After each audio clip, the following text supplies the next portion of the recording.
الحمدللہ وکفا وسلام علی عبادہ الذین اصطفیٰ اما بعد۔ اللہ تعالیٰ کی توفیق سے پچھلے 5 یا 6 جمعے ایک تسلسل میں چل رہے ہیں،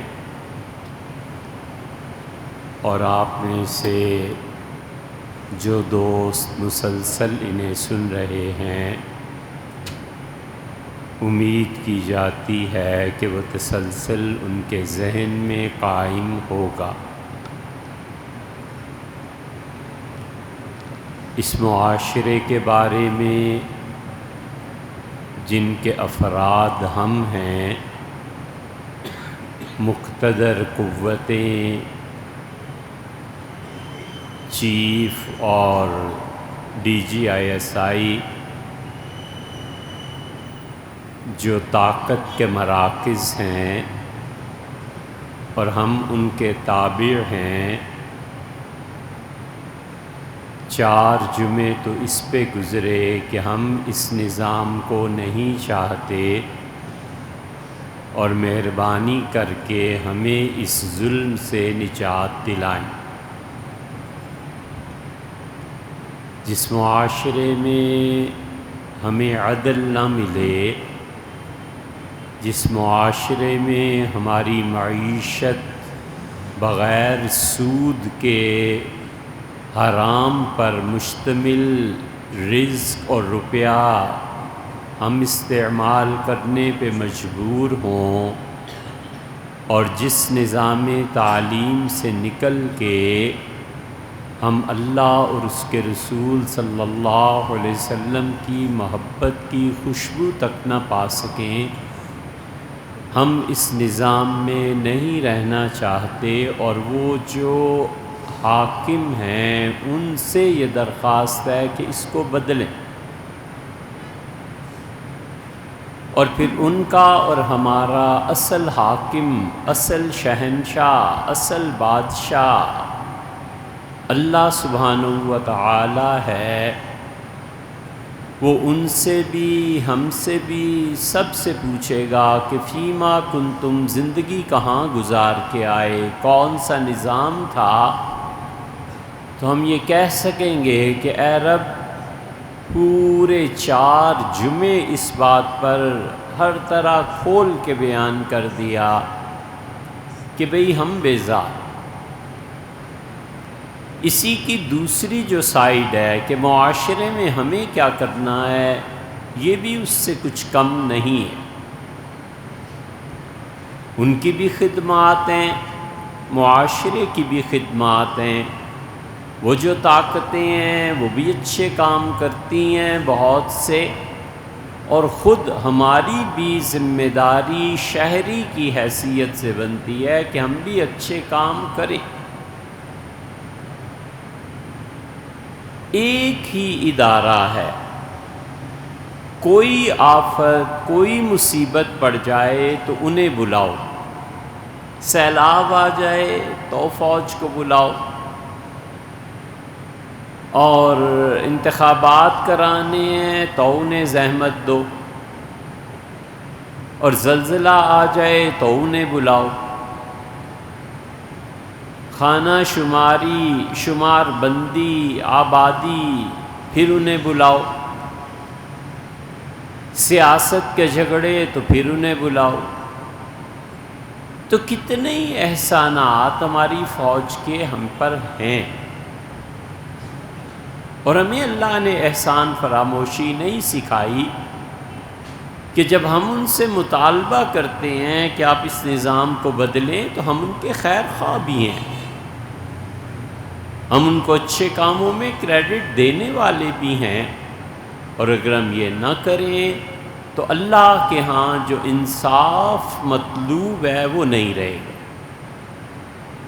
بالکل اسی طرح اللہ نے ہماری ذمہ داری بھی لگائی ہے، اور ایک خدا نے جو ذمہ داری ہماری لگائی ہے اس پر نظر رہنی چاہیے اور دوسرے رسول اللہ صلی اللہ علیہ وسلم کا مزاج کیا تھا، اس کو سمجھنا چاہیے۔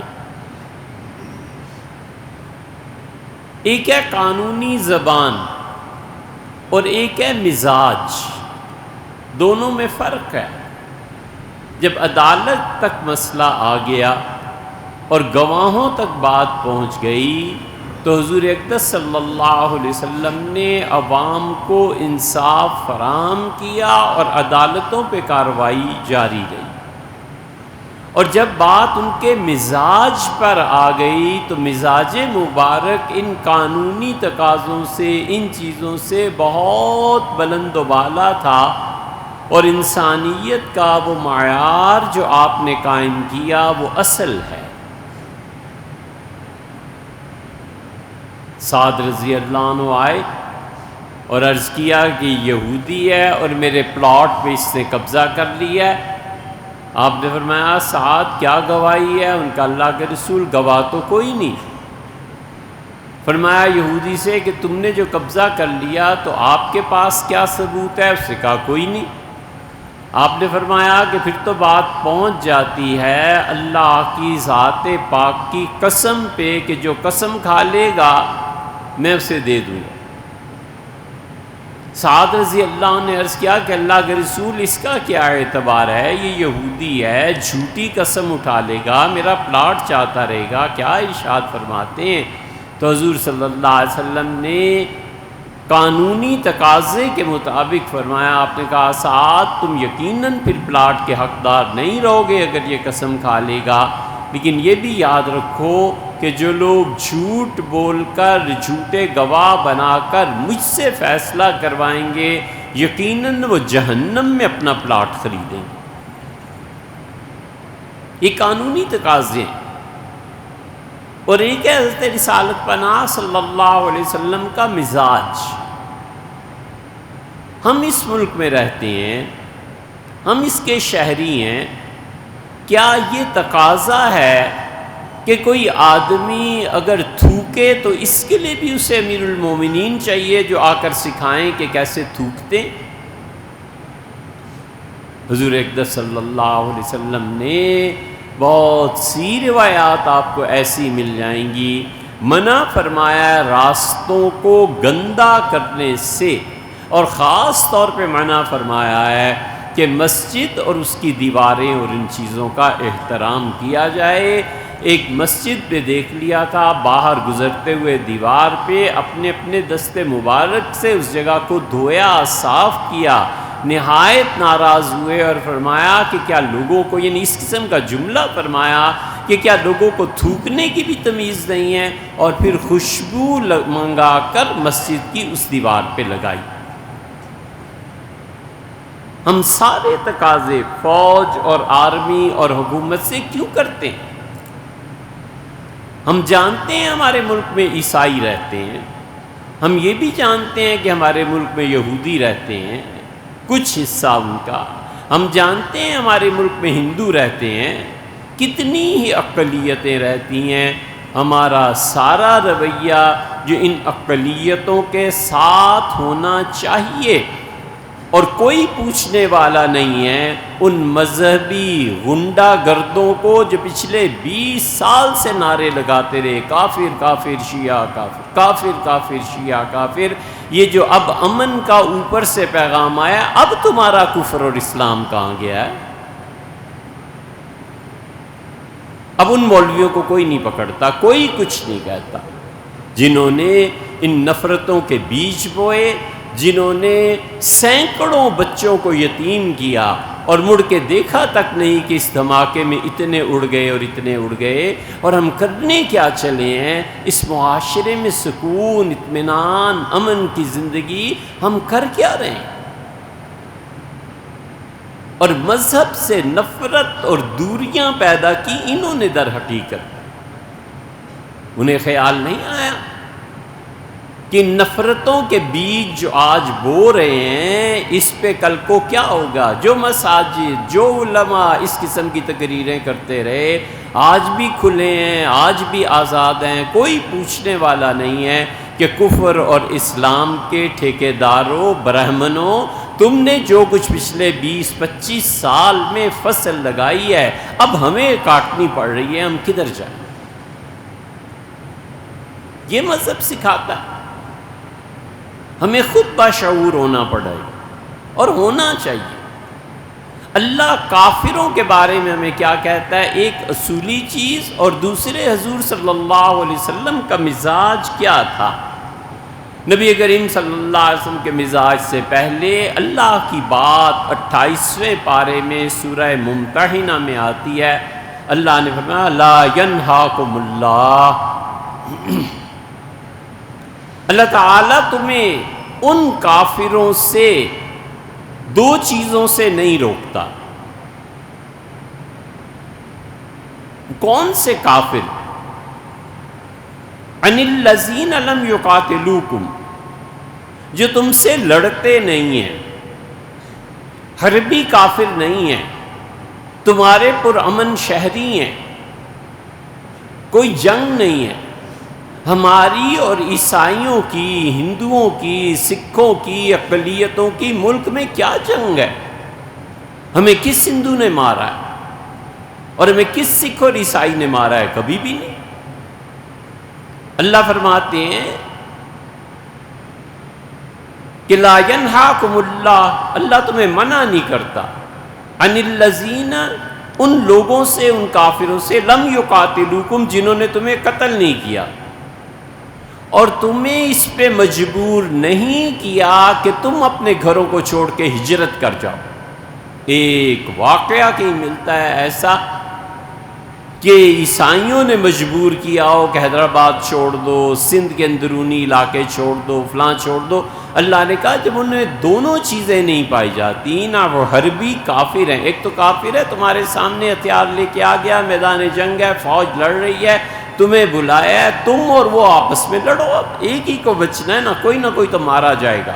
لیکن جو پرامن شہری کہیں کے بھی ہیں، خدا اپنی کتاب میں کہتا ہے اگر انہوں نے دو جرم نہیں کیے، نہ تمہیں تمہارے گھروں سے نکالا ہے ایک، اور نہ وہ تم سے لڑنے کے لیے ہتھیار لے کے آئے ہیں، یہ دو جرم جس کافر کے نہیں ہیں۔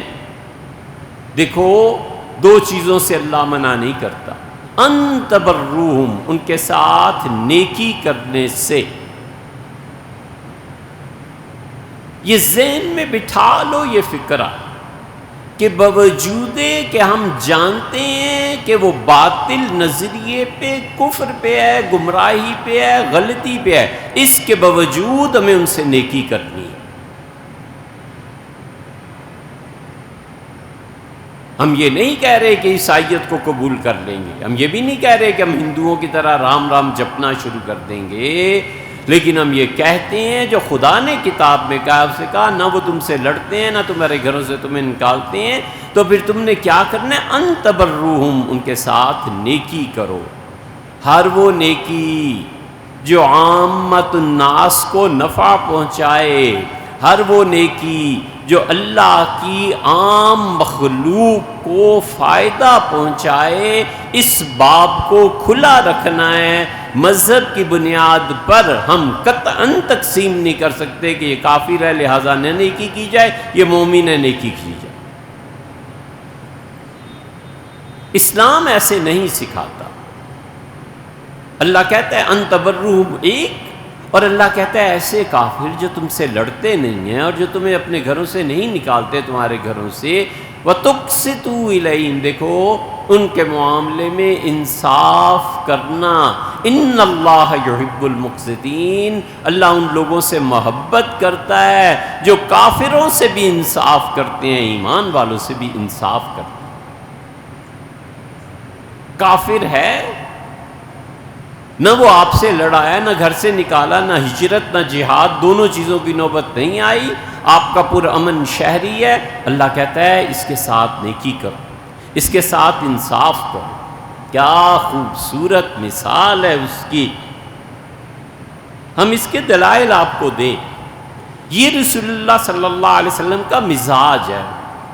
پہلے اس سے اگلی آیت پڑھ لیتے ہیں۔ اللہ فرماتے ہیں ہم تو تمہیں کہہ رہے ہیں کہ تم ان کافروں سے لڑو جو تمہارے خلاف میدان جنگ میں اتریں، وظاہروا، اور مدد کریں ان لوگوں کی جو تمہیں ہجرت پر مجبور کریں۔ اللہ کہتا ہے لوگوں کو گھروں سے محروم کرنا اور لوگوں کو قتل کرنا یہ ظلم ہے، اور اللہ ظلم کو پسند نہیں کرتا۔ اور اگر کافر میں دو چیزیں نہیں ہیں، وہ پرامن شہری ہے، ہمیں اس کے ساتھ نیکی ہی کرنی ہے۔ وہ عدالت میں آتا ہے تو انصاف ہی کرنا ہے۔ حضور اقدس صلی اللہ علیہ وسلم بدر میں آ رہے تھے، اور بدر میں سب جانتے ہیں، کوئی زیادہ ضرورت نہیں ہے کہ کتنے تھوڑے مسلمان تھے اور کتنا کم اسلحہ تھا۔ ان سب چیزوں کے باوجود حذیفہ رضی اللہ عنہ ملے، ان کے والد یمان رضی اللہ عنہ ملے، یہ اپنے علاقے سے ہجرت کر کے حضور صلی اللہ علیہ وسلم کی طرف جا رہے تھے، اور راستے میں مشرکین مکہ نے انہیں پکڑ لیا۔ ان کا کدھر جا رہے ہو؟ تفتیش کی پوری۔ اب یہ گھبرائے ہوئے کہ اگر کہتے ہیں کہ مدینہ منورہ تو پھر مارے جائیں گے، اور اگر کہتے ہیں کہیں اور کا تو کیوں جا رہے ہیں؟ مشرکین مکہ بھانپ گئے، بٹوین دا لائنز، وہ سمجھ گئے بین السطور کہ یہ ضرور مسلمان ہونے جا رہے ہیں۔ انہوں نے کہا اچھا تم دونوں ہم سے وعدہ کرو کہ تم حضور اقدس صلی اللہ علیہ وسلم کا ساتھ یہ جو جنگ اور مارکے کے لیے ہم جا رہے ہیں اس میں نہیں دو گے۔ دونوں نے قسم کھائی، تب جا کر ان کی جان چھٹی۔ جب قسم کھا لی تو انہوں نے چھوڑ دیا۔ انہوں نے کہا تم نے اللہ کا نام لے لیا ہے، بس یہ کافی۔ یہ کافروں کا حال ہے، مشرکین کا، کہ اللہ کے نام پہ بھروسہ ہو جاتا تھا کہ کوئی اتنا بھی دنیا میں گیا گزرا ہوگا کہ خدا کی تعظیم نہ کرے۔ دونوں نکلے اور باپ اور بیٹا جا کے حضور اقدس صلی اللہ علیہ وسلم سے ملے اور عرض کیا اللہ کے رسول یہ واقعہ پیش آیا ہے۔ حضور صلی اللہ علیہ وسلم نے فرمایا تم دونوں مدینہ منورہ چلے جاؤ اور میرا انتظار کرنا، میں اس معرکے کے بعد تمہارے پاس آ جاؤں گا۔ اور پھر اور مسلمان کو کر لیا حضور صلی اللہ علیہ وسلم کا اللہ کے رسول ہم لڑیں گے۔ فرمایا بالکل نہیں، تم مشرکین سے وعدہ کر کے آئے ہو کہ نہیں لڑو گے، اللہ کے نام کو میں نہیں توڑتا۔ یہ رسول اللہ صلی اللہ علیہ وسلم کا رویہ ہے کافروں کے بارے میں کہ جو معاہدہ ان سے کیا ہے اس معاہدے کو بہرحال پورا کرنا ہے۔ یہ مزاج ہے حضور اقدس صلی اللہ علیہ وسلم۔ اس مزاج پہ ڈھلی ہوئی خلافت راشدہ، اس مزاج کی دوسری مثال دیکھنی ہو تو غزوہ خیبر ہے۔ عبد اسود،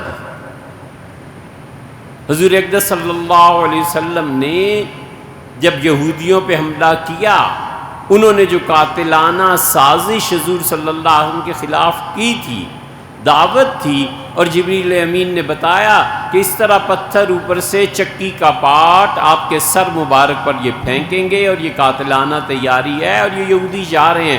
حضور صلی اللہ علیہ وسلم تنے تنہا اٹھے، اکیلے چپ خاموشی سے مدینہ منورہ چلے گئے۔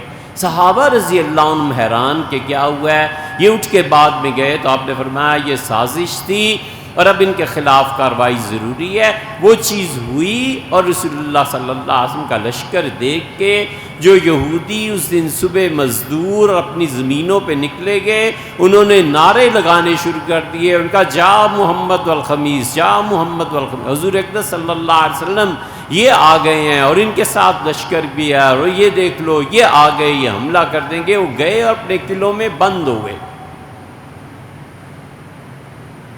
ایک غلام آتا ہے، بکریاں چرا رہا ہے، کہتا ہے آپ کون ہیں؟ آپ نے تعارف کرایا سارے دین کا، اس نے کہا آپ مجھے مسلمان کر لیں گے؟ حضور صلی اللہ علیہ وسلم فرمایا تم کون ہو؟ اسے سارا اپنا تعارف کرایا، مسلمان ہوا، اور آپ نے فرمایا یہ بکریاں جاؤ اور یہ غلہ پورا جا کر قلعے کے اندر جس کا ہے اس کے حوالے کرو، اس کا اللہ کے رسول دروازہ نہیں کھولیں گے۔ آپ نے کہا میں کچھ نہیں جانتا، جاؤ اور دروازہ کھلوا کے یہ بکریاں حوالے کرو، پھر میرے پاس آنا لڑائی میں شرکت کے لیے۔ تمہارا کوئی حق نہیں بنتا کہ کسی یہودی کی بکریاں تم دبا لو۔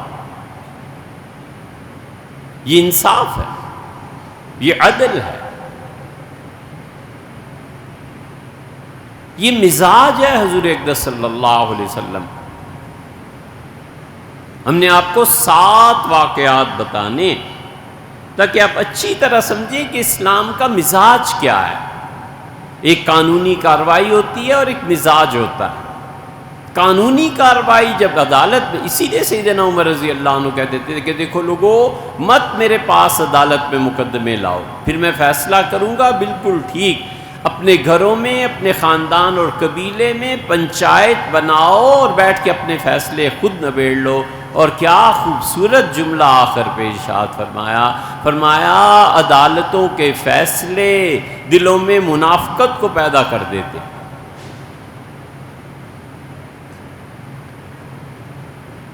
حملہ ہوا ہے، آنتیں کٹ گئی ہیں پیٹ کی، طبیب بلائے گئے، ان کا دودھ پلاؤ فوراً، اور دودھ پلایا گیا اور وہ ناف کے نیچے سے نکل گیا۔ تو اب حکیم مایوس ہو گئے، انہوں نے کہا بس امیر المومنین سے وصیتیں کروا لو جو کروانی ہیں، اب کوئی موقع باقی نہیں رہا۔ سیدنا عمر رضی اللہ عنہ نے جو وصیت کی ہے اپنے بعد آنے والے خلیفہ کے لیے، اسی کا میں تمہیں نصیحت کرتا ہوں، میں تمہیں پابند بناتا ہوں، میں تمہیں بتا رہا ہوں۔ 10 مرتبہ اپنی وصیت میں یہ لفظ استعمال کیا ہے، اسی کا بتقوی اللہ، میں تمہیں پہلی بات جس کا پابند کر رہا ہوں، اللہ سے ڈرتے رہنا، لا شریک لہ، اللہ کا کوئی شریک نہیں ہے، اس سے ڈرتے رہنا۔ پھر دوسری اوصی کا، میں تمہیں اس سے بھی پابند کرتا ہوں میرے بعد آنے والے خلیفہ، اس بات کا کہ مہاجرین کے ساتھ ہمیشہ نیکی کرنا، یہ اسلام کی اصل ہیں۔ انہوں نے حضور اقدس صلی اللہ علیہ وسلم کا ساتھ دیا ہے۔ پھر تیسری مرتبہ لکھا ہے اور فرمایا انصار کے ساتھ ہمیشہ اچھائی کرنا، انصار جو کچھ مدینہ منورہ کے لوگ اچھا سلوک کریں اس پہ انہیں شاباش دینی ہے، اور جس سلوک سے تم نالاں ہو اس سے درگزر کرنا ہے، انہیں کچھ نہیں کہنا، انہوں نے ہمیں پناہ دی تھی، ٹھکانہ دیا تھا۔ پھر فرمایا چوتھی مرتبہ کہ دیکھو شہروں میں جو لوگ رہتے ہیں ان کا خیال کرنا، انہیں انصاف مہیا کرنا اور زندگی کی آسائشیں انہیں دینا، ان کا بڑا حق بنتا ہے۔ 5ویں مرتبہ فرمایا کہ اسی کا، میں تمہیں پھر نصیحت کرتا ہوں کہ دیہاتیوں اور گاؤں میں رہنے والے لوگوں کا خیال کرنا۔ عربوں کا اصل مادہ یہ ہے، عربیت یہاں سے اٹھتی ہے، قومیت یہاں سے اٹھتی ہے، جتنے لوگ دیہات میں رہتے ہیں ان کا خیال کر۔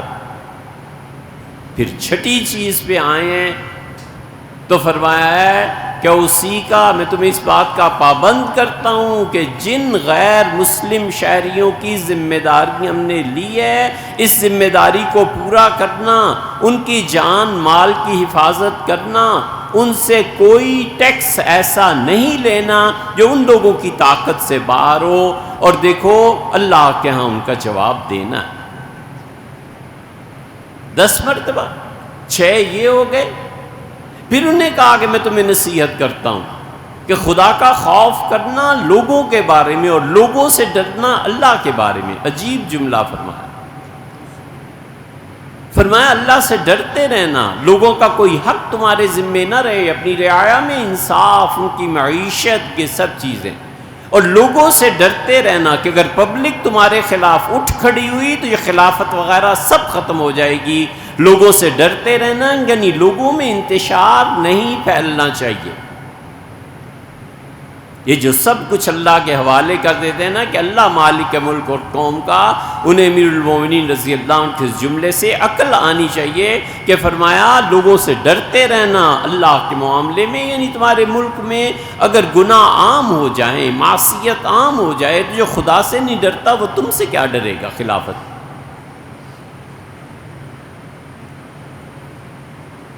اس کے بعد پھر خلیفہ کو نصیحت کی ہے، اور 10ویں آخری نصیحت پھر لوٹ آئے ہیں اور فرمایا کہ دیکھو جو غیر مسلم شہری ہیں ان کا تحفظ ہمارے ذمے ہے، ان کا خیال کرنا اور بہت زیادہ ان کا خیال، اس لیے کہ سیدنا عمر رضی اللہ عنہ نے یہ سنا تھا، وہ جانتے تھے حضور اقدس صلی اللہ علیہ وسلم نے فرمایا تھا کہ میری حکومت میں، مدینہ منورہ میں، ریاست مدینہ میں اگر تم نے کسی غیر مسلم کو پناہ دے رکھی ہے اور وہ تمہارا شہری ہے، اگر اس کو کچھ ہو گیا تو قیامت میں اللہ کی عدالت میں اس کا وکیل بن جاؤں گا اور تم میرے دشمن ہو گے۔ ہم کس بے دریغی سے انہیں قتل کرتے ہیں، کس طرح ان کے گھروں کو جلاتے ہیں، کس طرح مندر توڑتے ہیں، کس طرح گرجے توڑتے ہیں۔ شرم حیا نہیں آتی آخرت میں کیا ہوگا؟ رسول اللہ صلی اللہ علیہ وسلم اس مسیحی، اس ہندو کے ساتھ کھڑے ہوں گے اور کہیں گے کہ میری امت میں یہ نالائق تھا اور اس نے باوجود اس ملک کے شہری ہونے کے اس کے حقوق کو ضائع کیا ہے۔ اللہ انصاف کر، کوئی ٹھکانہ ہے جہنمی ہونے کا کہ رسول اللہ صلی اللہ علیہ وسلم قیامت میں کسی کے خلاف کھڑے ہو جائے؟ یہ ہماری ذمہ داری ہے۔ ہمیں چاہیے کہ ہم جتنے بھی غیر مسلم شہری بستے ہیں ہم ان کا خیال کریں اور ہم ان کو تحفظ دیں۔ 10 مرتبہ سیدنا عمر رضی اللہ عنہ فرمایا ہے اوصیک، میں تمہیں نصیحت، میں تمہیں پابند بناتا ہوں اس بات۔ اس لیے یہ ہم لوگوں کے کرنے کے کام، ہم اپنی ریاست، اپنے ملک میں امن کو قائم کریں، ہم اپنی ریاست میں جو اپنی ذمہ داریاں ہیں اس کو سمجھیں، ہم اپنے بچوں کو سمجھائیں کہ مذہب کی بنیاد پر تفریق کر کے نیکیاں نہیں کی جاتی بیٹے۔ نیکی جو بھی کرنی ہے خلق خدا کے لیے عام کام کرنا ہے۔ آپ ذرا اپنے دل پہ ہاتھ رکھ کے سوچیں دماغ سے، پچھلے 200 سال میں ہم نے کوئی ایسا کام، پچھلے 70 سال میں اس ملک پہ کوئی ایسے کام کیے ہیں جن سے یہودی، عیسائی، سکھ، ہندو سب فائدہ اٹھا رہے ہوں؟ سندھ میں کتنے کام ایسے کیے ہیں جو ہندو مسلمان سب فائدہ اٹھا رہے ہوں؟ کتنے اسپتال ہم نے بنائے، کتنے پانی کے ذخیرے ہم نے اکٹھے کیے، کتنے ڈیم ہم نے بنائے، پرائیویٹ سیکٹر میں کتنا کام ہوا۔ اس لیے وہ نیکی جو سب کو نفع دے، مذہب کی تقسیم کے بغیر، یہ رسول اللہ صلی اللہ علیہ وسلم کا مزاج ہے۔ اور آئندہ انشاءاللہ اس کے متعلق مزید عرض کریں۔ ایک بات اور ہے، اللہ نہ کرے کہ جو بات اب کہہ رہے ہیں اس کا کوئی وبال ہمیں بھگتنا پڑے، شاید کہنی بھی نہیں چاہیے، لیکن آپ کے سامنے آپ کی محبت کی وجہ سے ایک مثال رکھتے ہیں۔ رمضان سے پہلے نیکی سب سے اچھی وہ جس کا گواہ صرف اللہ ہو۔ ایک غیر مسلموں کی بستی میں، وہاں کا نظام دیکھا، پوچھا، معلوم ہوا کہ یہاں پہ جب ان کا کوئی بڑا دن آتا ہے تو وہ اس پہ انہیں کھانا کھلانے کے لیے دیگیں پکتی ہیں۔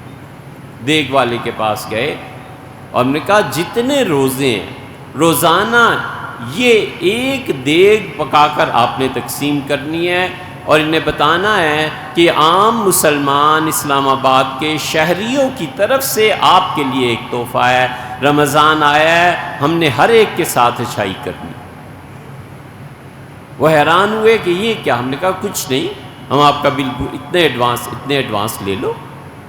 عید کے بعد گئے، 72,000 روپیہ بل اس نے دیا۔ ہم نے بڑی خوشی سے اسے ادا کیا کہ سارا رمضان ایک دیگ وہ تقسیم کرتے رہے غیر مسلموں میں، کوئی پتہ نہیں، کچھ پتہ نہیں، لیکن لوگ خوش تھے۔ ہم نے ایسے ہی 2-4 سے پوچھا کہ رمضان، انہوں نے کہا جی پہلی مرتبہ کسی مسلمان نے ہمارے ساتھ یہ نیکی کی۔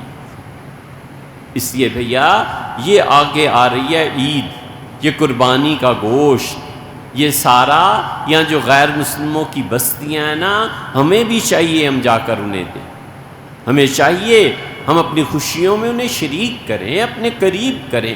مذہب کی بنیاد پہ کیوں تفریق کرتے ہو؟ جو دین سکھاتے ہی نہیں۔ یہ حضور اقدس صلی اللہ علیہ وسلم کا مزاج ہے، اس پہ آئندہ پھر بات کریں گے انشاءاللہ۔